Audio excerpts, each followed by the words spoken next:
La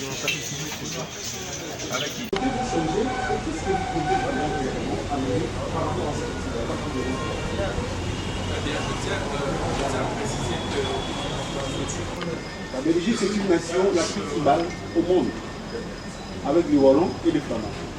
Ce sont des gens qui ne s'entendent même pas. Il y a des combats chaque jour. S'il y a moins de... Voilà, quelles sont vos chances aux couleurs, d'Isaïr, tout ça. Écoutez, la vision que nous avons eue, nous sommes inspirés, ça je dois être honnête, du combat mené par ce grand homme qui s'est battu pour la souveraineté. Vous le savez très bien, après l'épopée Frantz Fanon, Mobutu également dans son originalité avait dit s'il faudrait, n'est-ce pas, faire des accords avec le diable pour maintenir la superficie, sinon la sécurité, la République démocratique du Congo dans ses frontières de 2 345 000 km², je suis prêt à le faire. C'est pour dire que c'était quelqu'un qui se battait pour sa souveraineté. Il est même allé plus loin dans ce qu'on appelle le retour à l'authenticité. Il s'est battu pour que nous puissions, n'est-ce pas, désormais être appelés Ngindounkoi, être appelés désormais Ipachi, et non avoir les prénoms comme Benjamin, Olivier et compagnie. Et donc, nous nous sommes inspirés de ce combat-là, parce qu'aujourd'hui, les Zaïre n'a jamais été un parti politique. Mais nous amenons, nous sommes allés demander la bénédiction à cet ancêtre vivant, Mobutu Joseph Désiré, pour qu'il nous donne le courage de continuer son combat. Alors sur l'explication de nos... pourquoi on a une étoile? En fait, l'étoile, c'est ça la République démocratique du Congo. Nous n'avons pas voulu mettre, comme c'est le cas avec tout le monde, nous avons mis l'étoile parce que nous pensons que cette étoile, c'est en fait ce grand Congo qui, sur le plan économique, sur le plan environnemental, sur le plan démographie, est parmi les pays compétitifs. Mais l'étoile, parce que cette étoile est enviée par tout le monde. Cette République démocratique du Congo, c'est ce que tout le monde veut avoir. Tout le monde veut avoir la forêt congolaise avec le tourbière. Tout le monde veut avoir le sol et le sous-sol congolais. Tout le monde veut avoir la démographie. Tout le monde veut venir même s'installer en RDC en occupant les terres parce que nous avons un scandale géologique. Donc, nous avons pensé que cette étoile, c'est ça le socle même du combat que nous avons avec les impérialistes, avec tous les ennemis. Mais pourquoi la couleur jaune maintenant? La couleur jaune, en fait, c'est cette richesse. La couleur jaune est symbole de la richesse. Le diamant, c'est l'or, ainsi de suite. Ce sont des couleurs très convoitées. Voilà pourquoi nous avons opté pour la couleur jaune. Alors, les anneaux, ça c'est un anneau. En fait, l'anneau, c'est le symbole même des maillons que nous sommes. Nous avions pensé qu'il fallait mettre des chaînes, nous avons dit non. Les chaînes, c'est... nous serons en train de nous lier. Mais par contre, cet anneau, nous sommes des chaînes, des maillons en fait de cet anneau. Chacun de nous, chaque Congolais, constitue un socle de la souveraineté de son pays. C'est quoi la souveraineté? Est-ce que devrions-nous organiser les élections parce que la France, la Belgique attend les élections? Est-ce que nous ne devons pas être souverains en termes des élections?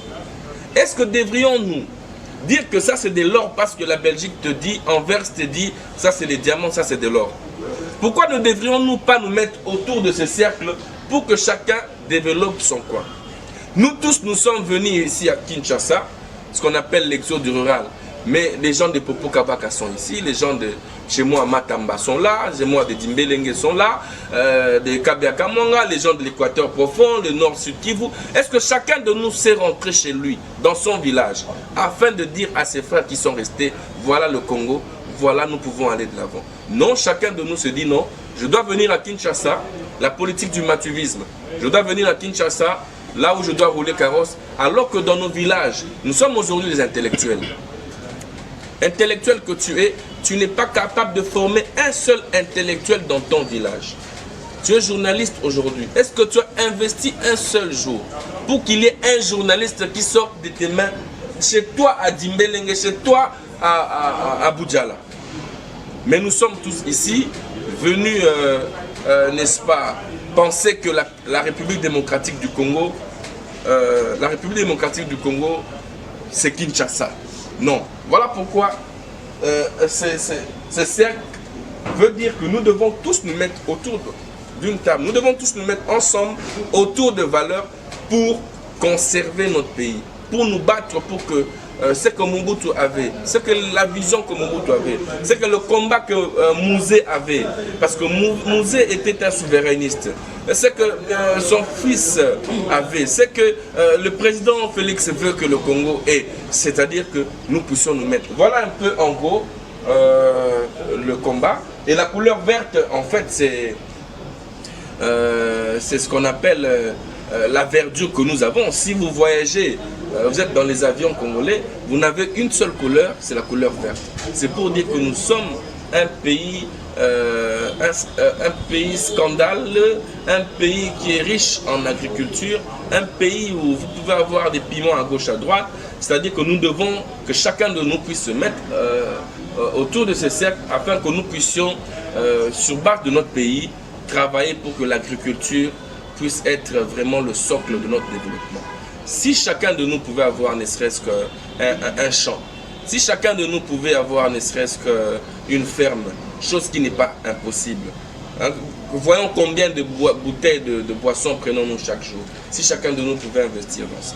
Et donc voilà un peu les couleurs. Et la couleur rouge, c'est la force que nous avons, la détermination que nous avons. Nous n'avons pas lâché, nous allons nous battre jusqu'à la dernière énergie pour que notre République démocratique du Congo retrouve son orgueil d'antan. La République démocratique du Congo redevienne cette force comme elle était. C'était concurrentiel, c'était le numéro 1. Aujourd'hui, nous avons reculé de plusieurs pas. Même le peu que nous avions aujourd'hui, nous avions hier, aujourd'hui nous l'avons perdu. Donc voilà un peu. Mais en conclusion, oui, encore des questions. Mais vous avez une partie raison. Contrairement à la BACO, notre parti ne tire pas ses origines des associations ethnico-tribales. Donc nous sommes de ceux qui sont contre ces genres de pratiques. Voilà pourquoi autour de nous, nous avons les 26 provinces. Et donc nous nous battrons, si c'est génétique ce problème, de pouvoir faire un effort à ce que nous puissions apporter un nouveau paradigme dans l'aéropage politique congolais. Il faudrait se battre pour que ces genres d'états puissent être éradiqués. C'est vrai que les caciques étaient caractérisés par ces genres de pratiques, mais autant nous combattons toutes ces pratiques avec ces caciques, nous nous battrons également pour que ces genres de pratiques ne reviennent plus. Pour servir le Congo, chers amis, il ne faudrait pas être swahiliphone, il ne faudrait pas être lingalaphone ou lubaphone. Nous sommes tous Congolais en réalité. Allez-y voir le comportement que nous avons lorsque nous nous rencontrons au Burkina Faso. En réalité, nous sommes tous Congolais. Certains appellent Zaïrois. Et donc, c'est vrai que ces valeurs autour de la zaïrénité, autour de la congolité, ont été à un certain moment torpillées. Mais nous nous battrons pour que les Congolais puissent se soutenir au nom de la congolité et au nom de considérations tribales ou encore ethniques. Un poisson dans l'eau, tu tournes en rond, voilà, il était question pour moi en tant que leader de pouvoir éclairer l'opinion pour dire que je ne suis ni du FCC BCBG ou du FCC Maison Mère. Je m'ai démé de tous les actes ayant les couleurs ou encore la connotation FCC pour la simple et bonne raison que que leur combat ne reflète pas l'intérêt de la population. Ils se battent pour eux-mêmes, pour leurs enfants, pour leurs copains, pour leurs je dirais membres de famille et non pour l'intérêt de la République. Nous avons levé l'option avec les amis et leaders qui ont décidé de nous rejoindre, de travailler pour l'intérêt des Congolais, de travailler pour l'intérêt du Grand Congo et de soutenir les institutions de la République comme nous l'avons toujours fait. Je vous rappelle que nous étions à la tête d'une marche de soutien aux institutions de la République et nous allons dans le jour à venir, le 24, après notre présentation officielle ici dans notre siège, nous allons vous faire venir également pour une très grande marche de soutien aux institutions de la République et je suis convaincu que nous aurons les élections en 2023 et que la République va continuer à avancer. Merci beaucoup. Merci beaucoup. Faire une petite analyse sur le discours du chef de l'État qui en réalité n'appelle pas débat. J'ai suivi l'honorable Mbosso qui, après les discours du chef de l'État, a dit que le discours du chef de l'État ne fait pas appel à un débat.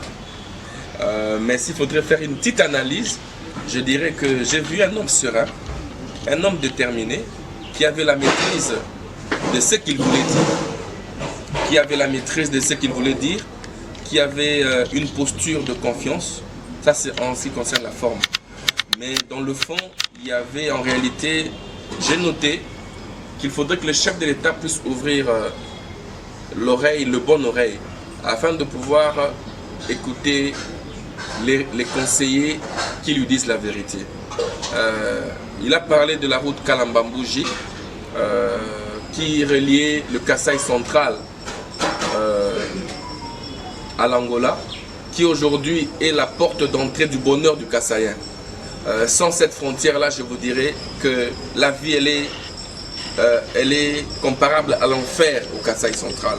Mais vous avez des conseillers qui, arrivés au Kasaï, ils ont des difficultés à y vivre pour la simple et bonne raison qu'ils sont habitués à vivre à l'étranger, dans des salons huppés, qui sont habitués à dormir dans des climatisations, dans des conditions les plus formidables.